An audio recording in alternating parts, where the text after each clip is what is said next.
Welcome to Beyond the Qubit. Today I'm joined by Amir Naveh, co-founder and chief product officer of Classiq, the world's most funded independent quantum software company. From building satellites in Israel's defense industry to raising $170 million for Classiq, Amir shares why scalable software is the real bottleneck in quantum and how his team is creating the Microsoft moment for this industry. Before we start with the podcast, I have an important disclaimer. I do not represent any company here and do the podcast under my own title. Let's get started. Here, welcome.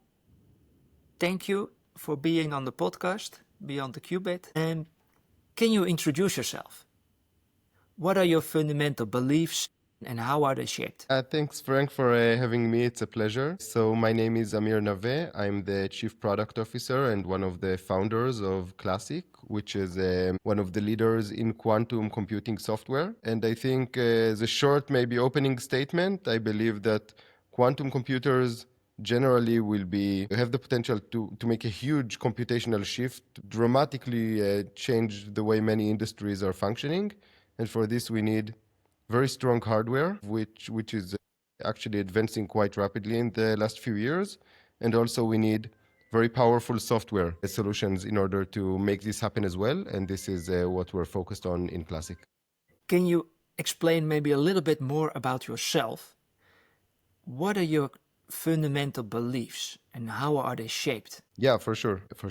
So my role in Classiq is the Chief Product Officer. So I'm one of the people that are navigating what we are building, what is the software we are building, and also building some of the algorithms with the product. And I come from kind of a dual engineering and physics background. So for most of my time before founding Classiq, I was leading software and algorithm development in many projects for the Israeli defense community sector. And I think... Wow, and what was the impact of that on you? How did it shape you that you were involved with the Israel defense sector? Yeah. I think one of the things that I was fortunate to experience firsthand is how if you put a lot of talented people together on large projects and you have a clear goal ahead, then you can really do large things. You can really build things that are more than a startup, more than just shipping out some specific feature. So in one of my previous roles, I was working in the Israeli space industry. And so building a satellite, it has, of course, the actual hardware of building the satellite. It has all of the software components in space. It has everything you need in the ground station in order to process and get the information from the satellite, whether it's picture or whether it's data or whether it's radar. And then you need to do all of this post-processing. And then you finally need to get this into, for example, the intelligence community so that they actually have the materials. And in the end, this goes towards the decision makers and towards the operational units, which can then use this intelligence in order to make more informed decisions. So it's this huge process from building to software to, in the end, making an impact on the intelligence community. And thousands of people are involved in this, right? It's a huge effort. And you need this coordination to happen between these huge, sometimes companies, sometimes units within the military or within the defense organization. Everything needs to play together in order to make the impact. And I think this was, for me, an important lesson that you, of course, the individuals are talented, but you need some organizing logic and you need some sort of, I'd say, even vision in order to make everything play together. And this is what we're trying to build also in Classiq, right? The software component, it's such a huge component, and it's a huge component within an even larger scope of making quantum computers impactful. So making all of these things coordinate between different players with different interests, it's a hard challenge, which I think I've seen it happen in other places, and so I'm kind of optimistic that we can make it work here as well. Well, okay, thank you. And maybe to summarize, you have been in, you experienced previously You did software for satellites, for intelligence, and you experienced the culture of the Israeli army. But what are your key lessons from that? Could you summarize that for the audience? One key summary is that in the end, the people do the work in the end. So you're bounded by the talent of your people. Even today with AI, which is maybe coding something, or in the end, what you're doing is bounded by the talent and ambition of your team. So I would say one key lesson is that never compromise on who you're working with, and because that will limit what you're able to build. And second, I think this is actually a good analogy here to quantum computers. Maybe it will maybe it's a good kind of jump from the space industry to the quantum computing industry. People think of a satellite usually as a physical object, but the amount of energy and complexity of the software, both on the satellite end and on the ground station, in order to process the data and make it useful, it's mind-blowing. It's so hard to create this software, again, both on space, which has its limitations, and then on the ground. And the satellite without the software, it's just useless. And in the same way, I would say a quantum computer, it's really hard to build a useful quantum computer, but it's also really hard to build the software. So this is kind of I would say here is a connection between what I did previously and what I'm doing now in terms of something that is sometimes considered as the hardware, right?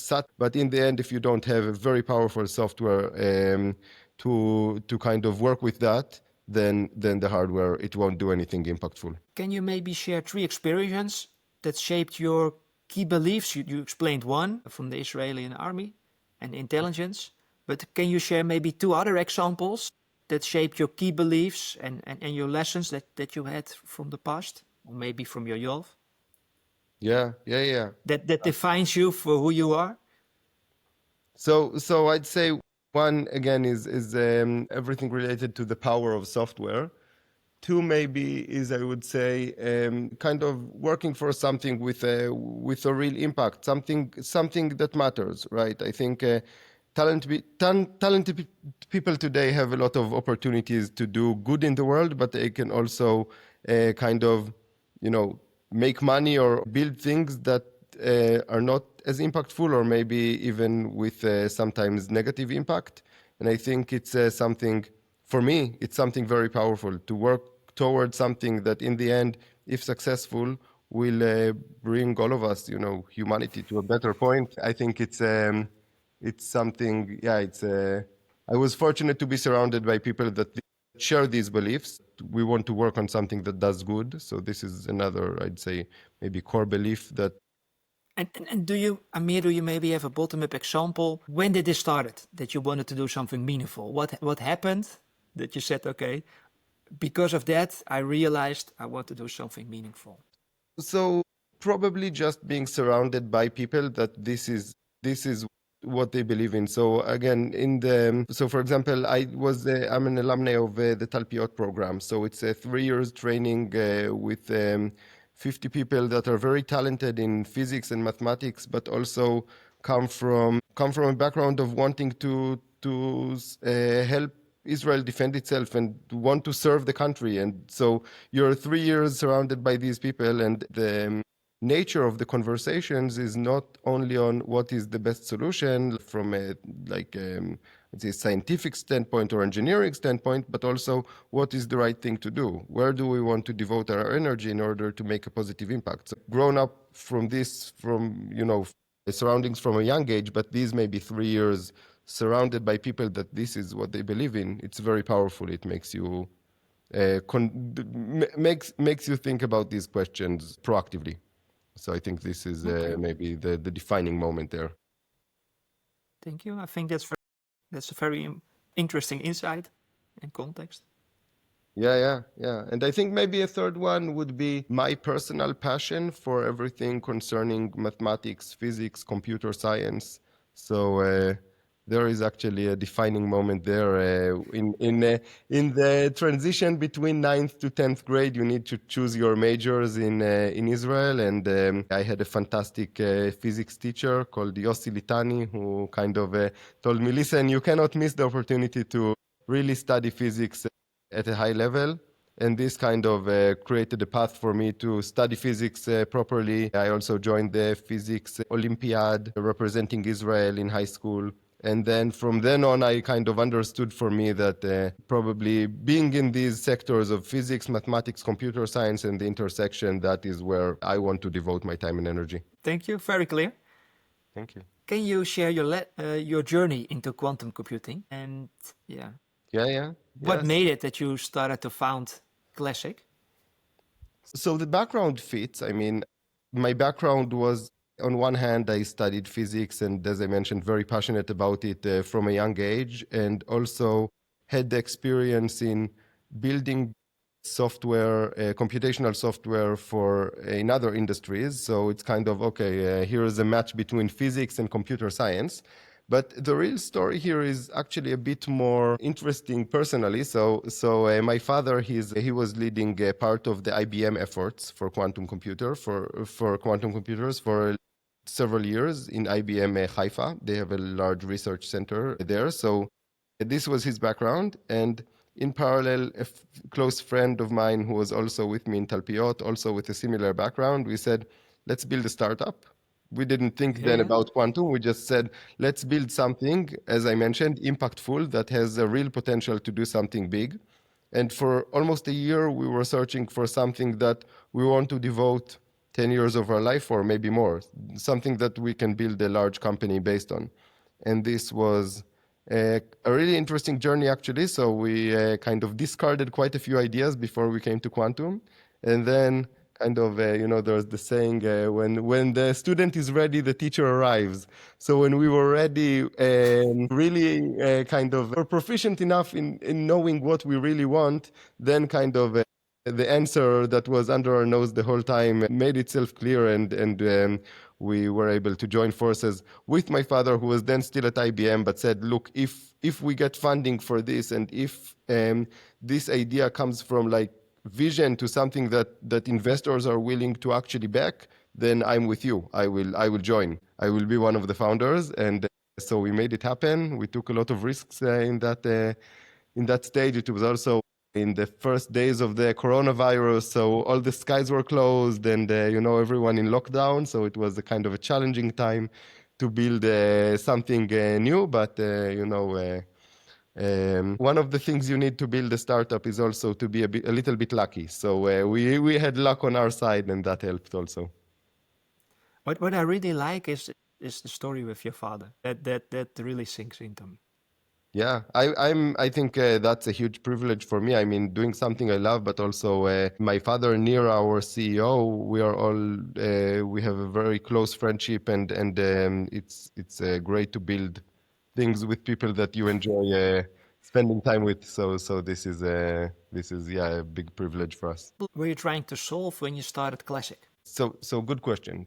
So generally, I would say like the theme was always quantum software, because we understood this is our strength. This is what all three of us know how to do: software, build software projects, understand quantum software.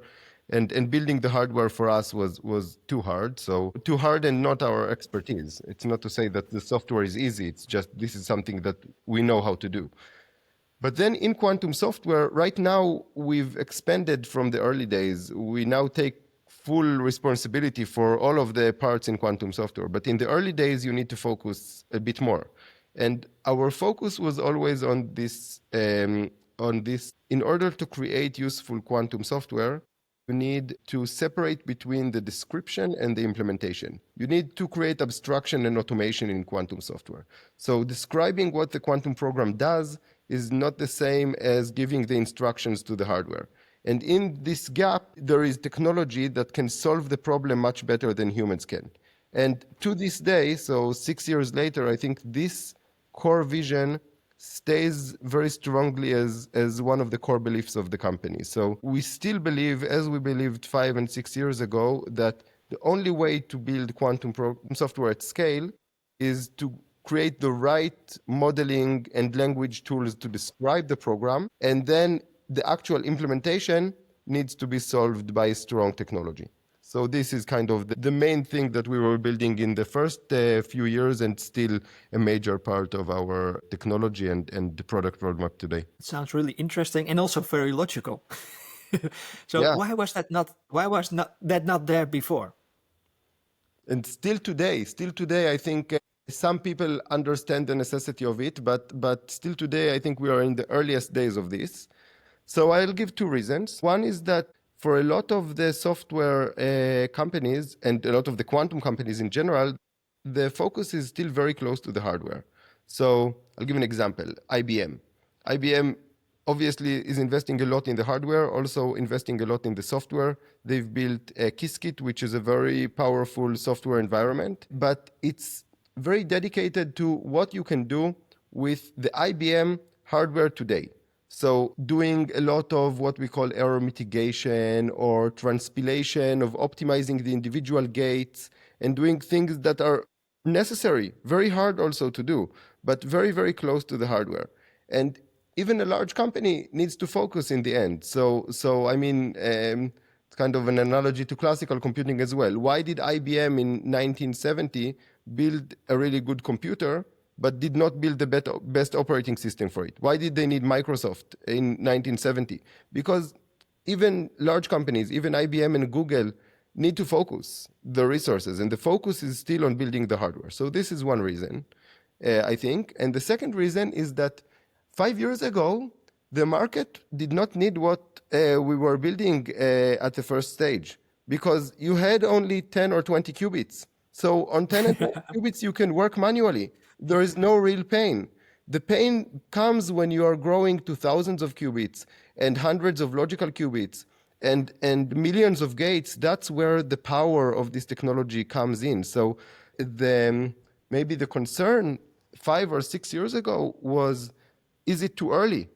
And now I think, well, for sure it's not too early. Customers are using this today, and the hardware roadmaps are meeting this.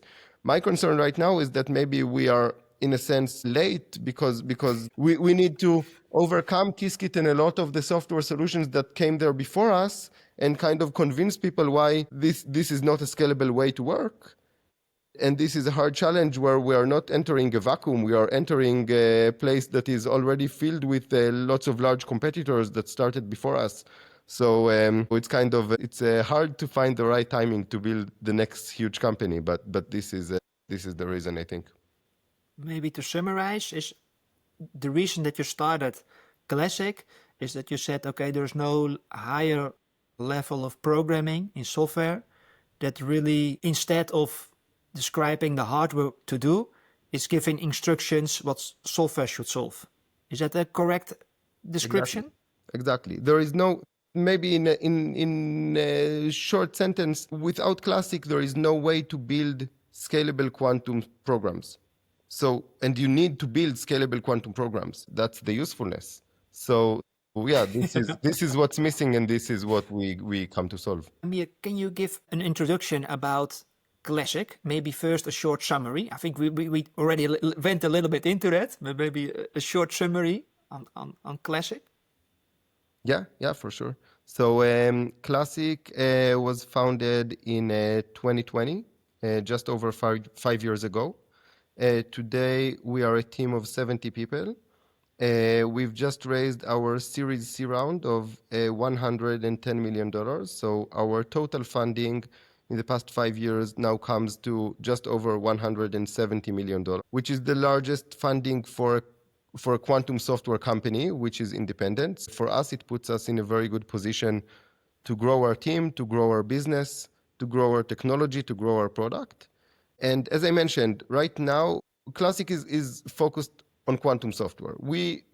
Our focus is on allowing our customers to build quantum programs in a scalable way. We have a few dozen enterprise customers working with the platform today. We also have hundreds of universities and thousands of users that are coming from primarily academia, for which we give the platform for free, because we understand that we want the community to be engaged with us as much as possible. And then we see the long-term benefits of being a software that people use in education and research.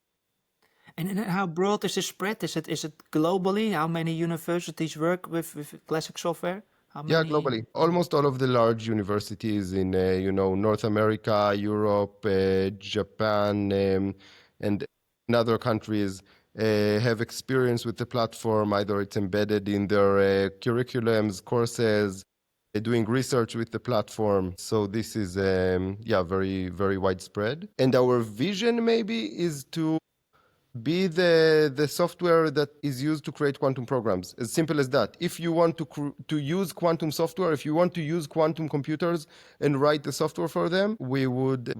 Our dream is for you to use Classiq to do that. And if everyone does that, then that is our mission. As simple as that. Can you walk us through how Classiq mission is created? How was it created from the start? So again, it's the life of a startup is kind of moving from one funding round to another. And for each funding round, what you need to do is to remove uncertainty. And the end goal is to become the standard in quantum software and to be, again, the place where everyone builds their quantum programs. But in the beginning, when you are just 5 or 10 people, then of course you're not going to beat everyone in everything.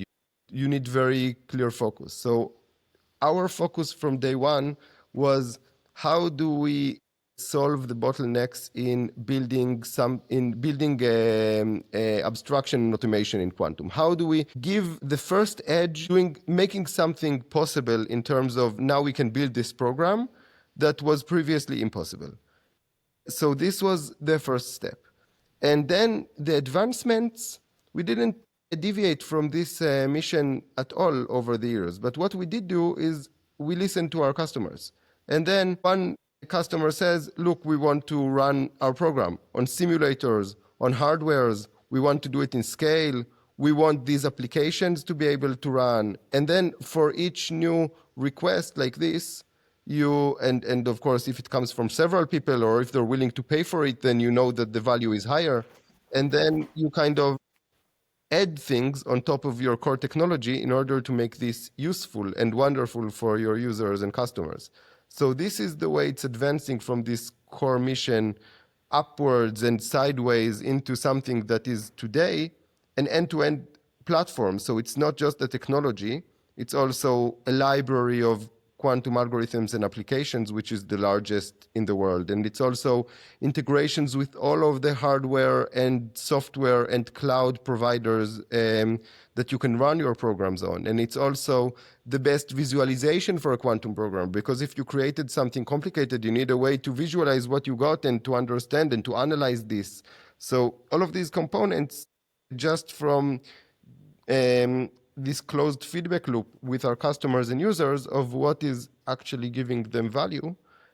And this is the way we grow. And I mean, obviously, we have a backlog of like 10 years of development because it's very hard to build quantum software. But the priorities then are always set by what is the most impactful for our users. This is kind of the North Star for determining how we continue from here. What is extraordinary about Classiq, and where does Classiq focus on? Good question. I love it. Extraordinary. It's a great word. What's extraordinary about Classiq, I'd say, first of all, is the people in the company. So everyone is fantastic, but there are a lot of quantum companies with very smart people. I don't know if we are smarter than another quantum company in terms of, I don't know, like how quick we solve physics problems. But what we are extraordinary in is the diversity and wholeness of the talent. So we have the physics researchers and PhDs, but we also have experts in classical compiling and classical optimization problems. And we also have expert DevOps and infrastructure people. And we also have expert product designers and people that know how to build SaaS products at scale. And this enables us to build not just, a smart algorithm or a good technology for some specific problem. It allows us to become a powerful software company. And this is something I think in the quantum industry, you won't find another company with this DNA of being able to build a scalable SaaS product which has strong technology underneath, and its DNA is of a true software company. And this is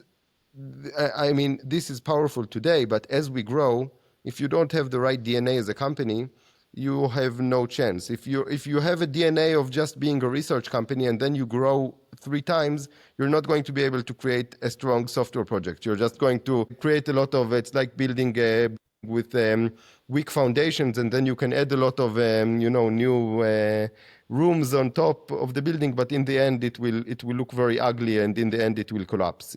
You need the right foundations, and so I'd say this pooling of talent, this is maybe the most extraordinary thing that we've built. Can you walk us through the locations that Classiq has? Yeah. So where are you located? Is it one location or multiple locations? Yeah, for sure. The headquarters is in Israel, which is where most of our R&D is also located. And then we have quite a few branches which are working with customers, sales, marketing, engaging with the market. And this happens in the US. So we have a branch in New York, in Europe. So now we're expanding significantly in Europe. So today we have offices in the UK and in the Netherlands, but this will grow also to include Italy, Germany, maybe one more location. And then in Japan, we have a strong team. So we have 5 or 6 people, I think, in Japan, and now expanding also to Korea, Singapore, India, maybe. So all of the Asia Pacific region. Wow, that are quite some expansion plans. Yeah. Today it's I think 5 locations, if I recall correctly. Israel, US, UK, Netherlands, Japan. But one of the main things that we are doing with the current funding is really building this global presence. Countries are involved, having the local representatives that understand the ecosystem. It's really important in this stage. And for us, it's a huge opportunity because really the market is there to take. The companies need to create quantum programs today. It's not something that is waiting for a quantum computer. Most of the Fortune 500 companies today have quantum software teams that are exploring use cases, building the expertise, building the talent, building the IP. So, I mean, for us, we look at the market today, not at the market 5 or 10 years from now, and we say this is a huge opportunity. We cannot afford not to be there. So for sure. And what you said, okay, most of Fortune 500 companies are working on solutions for today. What solutions do you find most promising? Good question. I can tell you. I don't know if you're able to name the companies. If not, then don't name them. I don't want you to be in a difficult spot. I don't know. No worries. I will tell you only things that are public domain knowledge. The most advanced today are the financial industry. So there are strong teams in JP Morgan, Goldman Sachs, Citibank, Wells Fargo, HSBC. Also, some of the not large, some of them, I'd say, also some of the more local banks in the different countries are working and doing some really actually amazing research in quantum on all the scope. I think it's a combination of 2 reasons. One is that the financial industry generally is very good at being early adopters in innovation. They understand that their business in the end is computational software. They understand that if someone is going to price derivatives better or do optimization better or do fraud detection better or anything like this, then it's game over for them. And so that is one reason. And the second reason, I think it's just the ecosystem dynamics. So once the large tier 1 banks entered this with large budgets and large, showing results, then it kind of sets the tone for the whole industry.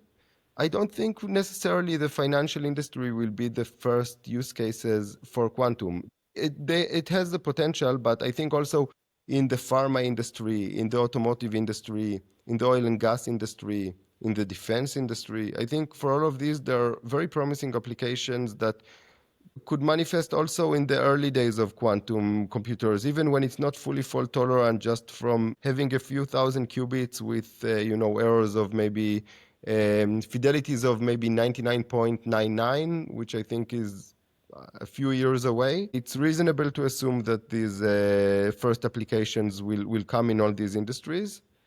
So I think the financial industry is the most advanced, but it's not necessarily because their use cases are the first in line. What does this mean for Classiq? Is it so for investors that are not so familiar with Classiq? How do the financials look like? So the fact that the first applications are coming, although the hardware still needs to evolve further, because some people say, okay, at 100 logical qubits, we have the first applications. And my estimate would be that would be between 2028 and 2030 that we reach 100 logical qubits. But Yeah. more meaningful applications are possible around 2000 logical qubits, which could be somewhere around 2035. And so you said, okay, Fortune 500 companies don't have to wait. They can already start building applications. And is there enough sales already for Classiq? So this is exactly You the first point. need to build the ecosystem. And then I This think longer term, there's a massive opportunity, but is the opportunity big? And so can you survive in the in-between period where the hardware is not perfect yet? It's improving fast. Yeah, So I think what is the... it's a great question. It's exactly the point. So I think, of course, we are building the company for the day where quantum does give advantage. I don't know if it's 2035 later, before. At some point, I hope quantum computers will rise up to their promise of really changing the computational world. So of course, this is the long-term vision. But I think And even then you do a today, different round than 100 million. I understand. Then the valuation is different. yeah. So of course, this is hardware, software. All the companies are in the end. There is this vision that without it, of course, the industry collapses. If someone says there will be logical qubits in 100 years, then no quantum company has a right to survive today. So of course, it's in the end coupled to this timeline. But I think in today's ecosystem, and this is the point, it's not only survive. Classiq can thrive in the ecosystem today because the expectations of the timelines are more or less what you said. Maybe some believe it will come a bit earlier, some believe it will come a bit later, but these are the timelines. A few years for the first applications, and maybe within the next decade, maybe reaching this point where it's, a huge shift. And then it's not only the Fortune 500 companies, a lot of companies, thousands of them, are building teams. Now, they don't have the budgets that they will have when it's in production and fully working. It's not yet the AI moment for quantum, but they do have budgets, and not really small ones, because to build a quantum team and to understand this industry and to be relevant in it, you can't have someone working part-time, just reading the articles from Gartner and BCG. You need real research and real engineering. In that journey, Classiq really helps. We give real value to these companies. So it's a market of thousands of potential companies, not to speak about governments, which have billions of dollars in budgets for exactly these training and research efforts. And the market needs these solutions today. Now, if everything gets delayed by 20 years, at some point, these efforts will maybe, reach this, be stagnant, or maybe even be reduced. But right now, what we're seeing is that the market year by year is growing very rapidly. The budgets and also the number of companies are growing. And in this market today, we are leading. And this is why I'm saying we cannot miss the opportunity to expand sales and business today, because we have a real opportunity here to conquer the market in these next few years. And we are in a race to do this, on the timeline where this shift happens, quantum computers become useful, and then you really can build the next huge software company. This really is the path. It's from kind of a long-term vision or dream that we had 5 years ago. Now it looks more and more concrete. So for Your us, it's point, big Amir, business. if I summarize... We're looking 1-2 years ahead with concrete business goals, and we are looking at real revenues. And today we have significant revenues, but what we expect in the next 18 or 24 months is to increase them rapidly. Number of customers, number of budgets, everything is growing today. I will say we have over 20 enterprise customers who are all paying with a significant budget. Okay, and also some government deals which have even more significant budgets, and that we can get to a place where the company is certainly in a very valid, scalable business model, right? In a place where if you would look at a growth stage company and what revenues you would expect, then we are on the right path. It's not that it's we are just selling this technology and one day maybe it will generate revenues. Revenues are significant today, and the growth we expect is strong. Can you explain the role of, but maybe to summarize, is what you already see is you already see sales today and the demand is increasing. So and the sales is good enough for you to build the ecosystem and to expand to multiple countries. And it is not like that there's only demand in 5 or 10 years' time. The demand is today and it's growing. Is that a fair summary?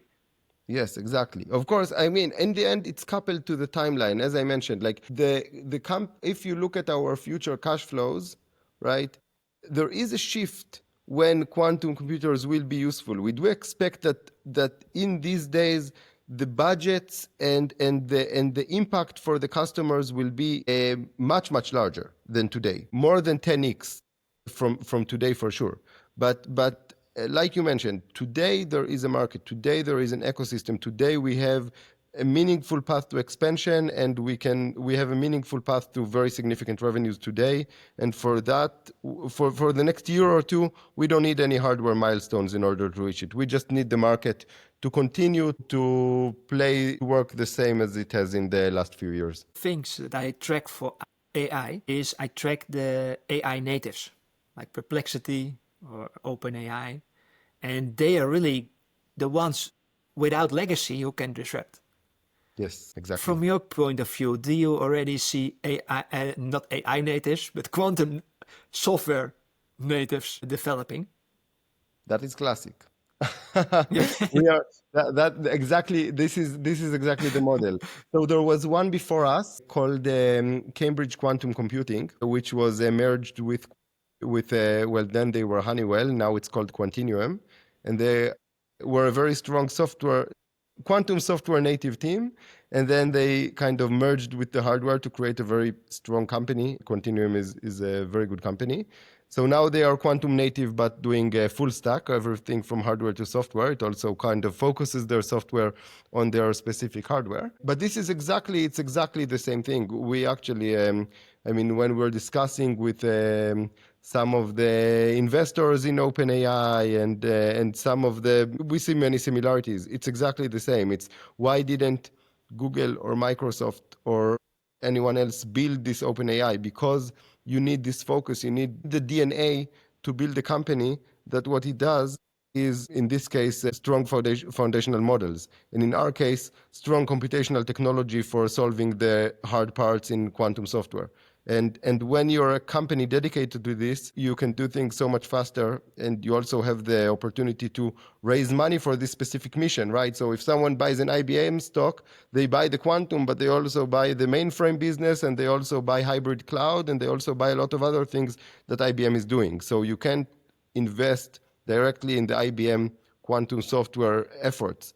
Also, IBM is, it's funded by IBM R&D budgets. So it's not unlimited. But for us, it's unlimited. This funding round for us, it's the beginning. In 2 years from now, we will grow more. And at some point, yeah, I hope you will mention Classiq in the same sentence as OpenAI. Maybe that's a good, a good wish for the future.